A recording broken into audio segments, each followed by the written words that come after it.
السلام علیکم ورحمۃ اللہ وبرکاتہ. ملګرو نن مې ډېر یو ناشنا او عجیبه غوندې کلیپ راوړی د شیخ ادریس صاحب حفظه الله. په دې کې شیخ صاحب هغه چاته یو دم ښودلی دی چا په بدن باندې په وجود باندې چې دانې وي یا پې داغونه وي یا پې سپوڼې وي یا پې ابرس هغه برګ مرض وي، نو د هغوی دپاره شیخ صاحب یو ډېر مجرب او قرآن مجید مبارک یو آیات مبارک ورته ښودلی دی. نو دا چې تاسو مونږ ووایو په پابندۍ سره او په دغه ترتیب سره کم ترتیب چې شیخ صاحب ښودلی دی، نو انشاءالله والعزیز زمونږ هغه وروڼو ته او هغه بیګانو ته چې هغوی په بدن باندې دغه بیماری نه وي هغه به الله جل شانو زر تر زره ختمه کړي، خو بشرط د دې چې شیخ صاحب دا کومه طریقه ښودلې ده په دې طریقه باندې وویلی شي.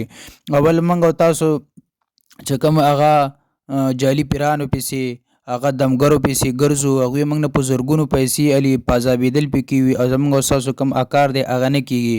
نو دې نه ښه ده چې په خپل کور کې په خپله مسلمان کینو 2 رکعته مونځ وکړو او شیخ صاحب چې دا کوم د قرآن مجید دا آیات ښودلی دی دا په دغه ترتیب سره ووایو چې په کوم ترتیب هغه شیخ صاحب ښودلی دی، نو انشاءالله موږ او تاسو به شفایاب شي، الله جل جلاله به موږ او تاسو ته شفا راکړي. نو تاسو د شیخ صاحب دا وړوکی غوندې کلیپ واورئ او دا آیات زه تاسو ته په دې سکرین باندې لیکم هم، نو دې نه یې ولیکئ او یاد یې کوي. پس په وجود دا دانې هم پکې راځي او سپوڼې هم پکې راځي. ما ته به چټوره نه رالېږه چې دا او دا او دا بس ما راته خبره خلاصه کړه. مطلق د سرمنې دمونه خو منی هم لاول او که نه او که نه زمانه بدله ده. ښه نو دا دم دی دم د تخیمه دا به تاسو ابرمو امرا فانا مبرمون ځان سره ولیکئ. ابرموا امرا فانا مبرمون. یاد رشوه ابرموا امرا فانا مبرمون. دا به داسې کارو کې اوه ځله به ووایې چوف پکې به بیا به اوه ځله ووایې چوف پکې بیا به اوه ځله ووایې چوف پکې. خبرې ولې کوې ای جبلي؟ اوه ځله به ووایې چوف پکې بیا مې څه ووایې بیا به اوه ځله ووایې چوف پکې بیا اوه ځله ووایې چوف پکې. یو ځل به پکې درود شریف وایې هر ټایم چې پکې وایې، خو یو ځل پکې په دې لومبو وو کې یا په دویمو وو کې یا په یا درېواړو کې ورسره ووایه درود شریف یو ځل وایه او په اخري ځل به پې نری لاړې توکې دا لاړې به پې توکې.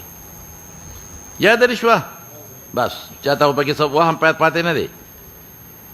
اوه ځله به ووایې چوپ پکې بیا اوه ځله چوپ پکې بیا اوه ځله چوپ پکې یو ځل پکې درود شریف ووایه یار یو ځل چې وي او اخر ځل کې به پې نری لاړې اخر چوپ کې به پکې لاړې توکې. دا ستا دم شو. اوس به دا دم پخول غواړي، دا به کار نه کوي. هله به کار کوي چې دا پوخ شي. پوخوالی څه دی؟ د جمعې په شپه به 1500 کرته درود شریف وایه. څو ځله؟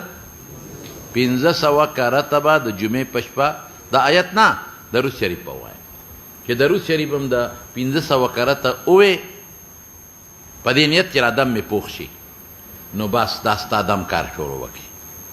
او چې چاته دې وښوده اجازه لکه اوس تاسو ته ما وښوله که نه، اوس زما دا اجازه کمزورې شوه، زه به اوس د جمعې په شپه بیا 1500 کرته وایم.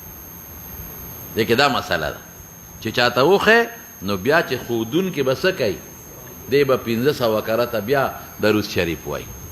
ښه نو چې بس نوې پیدا شي که نه نوې لکه لومبې ښکاره شي او 3 ځله دې دم که 3 ورځې 3 وخته 3 ورځې به که 3 خو 3 وخته په یو ورځ کې هم په 3 وخته دمولی شي بلکل به ختمې. او چې زوړ برسي د زمانو نو وخت بالي هغه بیا وخلي په هغې به لږ زیات دمې